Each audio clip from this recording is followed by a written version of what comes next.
Humans have had an understanding of the greenhouse gas effect since we pretty much began burning fossil fuels. In 1856, natural philosopher John Tilden was already discovering the potent effects that CO2 and water vapor could have on our climate. By 1896, we already had scientists such as Arrhenius and Ogbaum making predictions about what burning fossilized carbon could do to the atmosphere. Arrhenius making predictions of a climate sensitivity of up to 5 degrees Celsius of warming. But this doesn't mean we've always taken the impact seriously. Arrhenius himself believed this warming to be a good thing, but most of his time just believed that humans could have no impact on the environment. That the world was just too large, that the vast sea of forests and water would endlessly soak up human development. But by the latter half of the 20th century, this rosy picture began to degrade. I spoke about the global threat of climate change. I set out the magnitude of the challenge we face. Until recently, we've always thought that whatever progress humanity makes, our planet would stay much the same. That may no longer be true. The way we generate energy, the way we use land, the way industry uses natural resources and disposes of waste, the way our populations multiply, those things taken together are new in the experience of the Earth. The science became overwhelming. There was no denying the fact that the Earth was warming, and that burning fossil fuels was a major contributor. But the momentum and stubbornness of society won out, and new justifications for inaction were thought up. Fossil fuel companies took this time to wage disinformation campaigns, trying to confuse the public into not caring.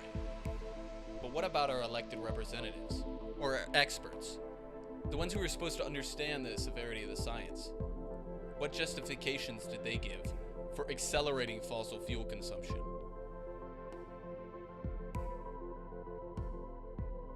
The answer they gave? Growth is good. This idea codified as the environmental Kuznets curve, or the EKC, which meant to compare ecological impacts versus per capita GDP. What they came up with was this: an upside down U. Taking a look at this curve, we can see a pretty straightforward analysis. Let's take a new nation that's just started its journey of economic development. It starts with a GDP of 0 and 0 environmental impacts. But as it starts to produce, consume, and expand, their footprint begins to grow. At first, their impacts are small, but it starts to grow exponentially. At this point, though, this is fine. The human welfare gains far outstrip the ecological damages. For our new nation, burning fossil fuels has brought it advances in healthcare, welfare, and every index of human happiness. But when do we hit our turning point? Let's take an example: smog in cities. At first, the growth in the car industry was nothing short of incredible. It allowed more people to work in better and different jobs while living in better and different areas. But we quickly came to feel the impact. Smog covered cities in thick blankets of nitrogen and sulfur oxides, which came to impact residents' health. The cities that were first to tackle this common tragedy were the rich ones.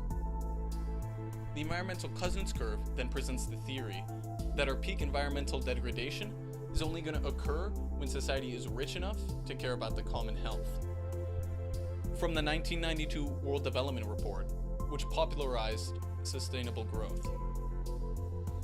As income rise, the demand for improvements in environmental quality will increase. This idea was born out of 90s optimism. The end of the millennium was a historic moment. It was seen as a symbolic entrance into the future. The Soviet Union had fallen, and globalization and the internet was connecting the world in ways never before. We just witnessed the largest international cooperation in the Montreal Protocol, which brought together the entire globe to fight against environmental impacts. The US economic order was now sailing into the horizon unassailed. This is all to say that to economists at the time, we were at the precipice of hitting our peak. At face value, this theory makes sense. A country has priorities, and its human welfare should be at the top of the list. No country should be asked to kill its development in order to stop ecological damages.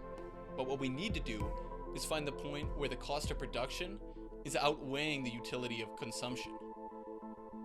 The curve doesn't look the same for every impact. Every externality has a different peak. Local pollutants were remedied at the lowest income levels. Think polluted rivers or indoor air pollution. These tangible effects were the first to go.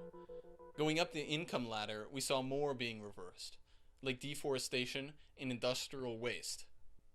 What about our most potent pollutant? CO2. Has it been able to map onto the curve? The answer is no. No country has been able to successfully decouple CO2 emissions from growth. This doesn't mean it can't happen, it just means we haven't done it yet.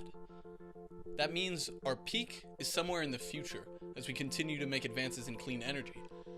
But how fast will it come? The richest nations are still overrepresented in CO2 emissions, and our fossil fuel usage is only set to increase. Our time to hit our peak is closing quickly though. Our pathway to 1.5 degrees warming is now almost non-existent. And the longer we take, the harder it becomes, by the day. So why does CO2 have such a high turning point? The answer might be more than just the ephemeral nature of CO2's harm. It may cut deep into the heart of our democracy. In the US, the fossil fuel industry is a $200 billion industry, and it knows how to throw its weight around. The energy lobby is one of the largest, giving tens of millions of dollars to politicians and spending even more on ways to weaponize the media. Did we join some of these shadow groups to work against some of the early efforts? Yes, that's true. But there's nothing illegal about that. We were looking out for our investments. We were looking out for our shareholders. In 2001, just after inauguration, President W. Bush decided not to implement the Kyoto Climate Agreement. It was later understood that ExxonMobil, through the Orwellian name Global Climate Coalition, was one of the decisive factors in Bush's decision.